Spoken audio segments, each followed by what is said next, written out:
We all know about tooth decay. Almost all people have decayed teeth, whether they're children or adults. But have you ever thought about what tooth decay is? And why is it called caries in the first place? Does tooth decay occur due to a worm or living creatures inside the teeth? As long as cavities are going to happen no matter what, then what do you think is the best way to preserve our teeth? Welcome to the Midnight's Questions channel. Tonight, we'll answer the question, why do our teeth decay? If you're new to the channel, don't forget to subscribe and activate the bell button so you can watch videos first. Caries occurs in the teeth when a set of circumstances comes together.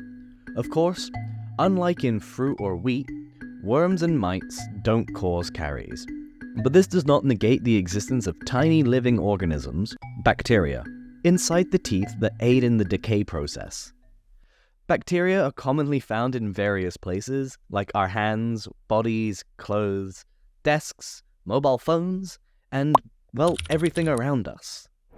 However, when present at normal levels, the bacteria don't pose a significant harm. In the same way, the human mouth contains a huge variety of bacteria.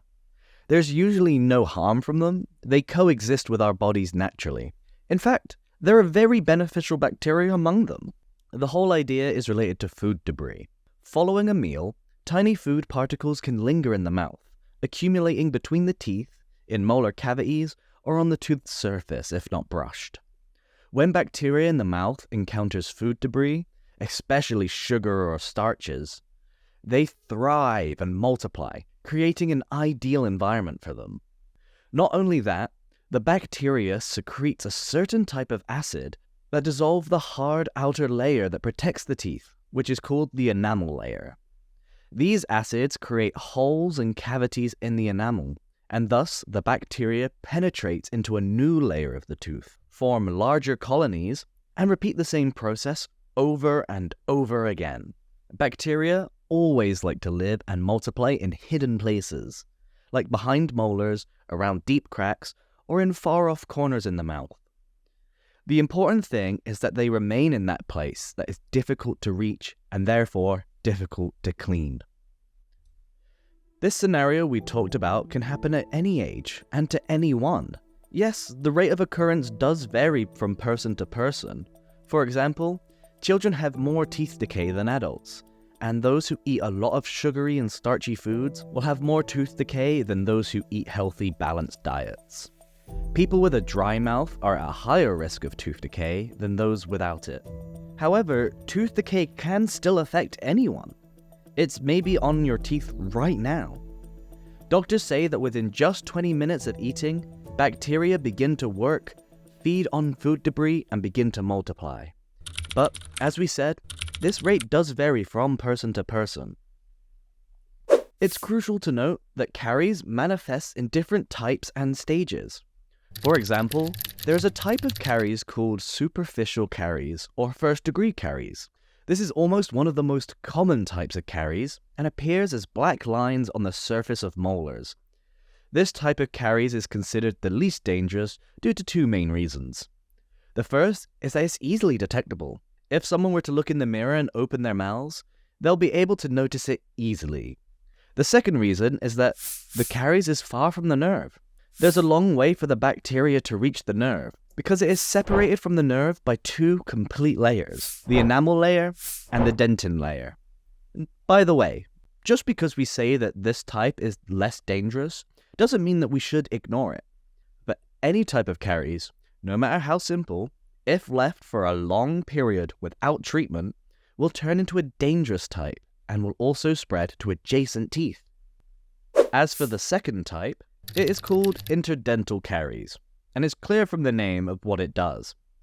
Caries is found between the teeth, and this is considered one of the most dangerous types of caries of all. Firstly, because this area is hidden, and we don't notice it easily.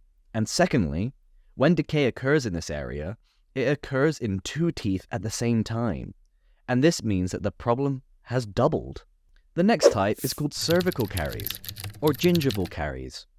This type occurs in the neck area of the tooth, the part that touches the gums. Whether in the front of the teeth or even the back of the teeth, And this type of caries appears in people who drink soft drinks of all kinds. This type is somewhere between easy and difficult.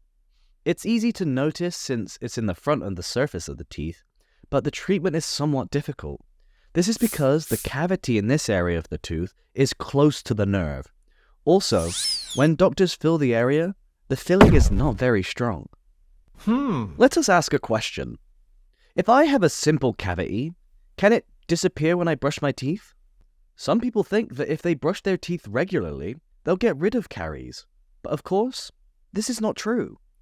Brushing your teeth and taking oral care is a preventative measure, not a cure for tooth decay.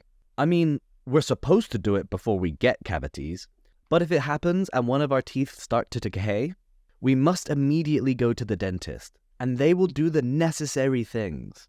Clean the place of decay, remove the entire affected part, and then put in the compensatory filling.